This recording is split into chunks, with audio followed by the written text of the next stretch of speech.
Palari block के जहां ग्राम पंचायत सलौनी में ग्रामीण मन गांव के पटवारी ले भारी नाराज चलत है।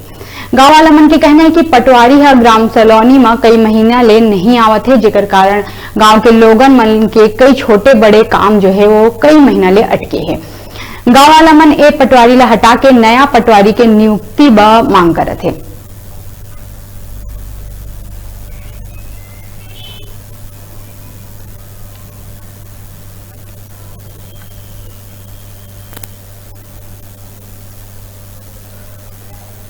बिना तो सब जनता मन त्राही हो गए। पटवारी ला फोन लगा के कहबे तो मैं कुछ नहीं कर सकूँ, कुछ नहीं जाना, वैसे बोलते। क्या नाम है पटवारी के?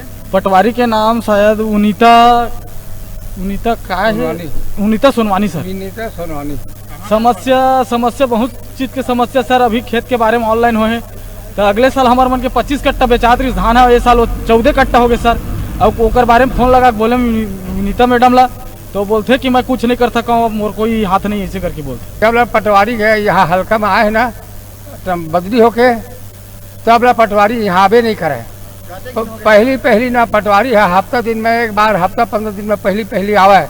अब 7 महीनों के पटवारी दर्शन देवे नहीं करते हैं। हमारा कतो बार अर्जी विनती कर चुके पटवारी ले, हाँ करते लेकिन आवेज नहीं करे। पलारी में ही बुला लेते और पलारी में न था तो वहाँ मुलाकात नहीं होगा, काम होबे नहीं करते। सब किसान छटपटाहट पड़े हैं।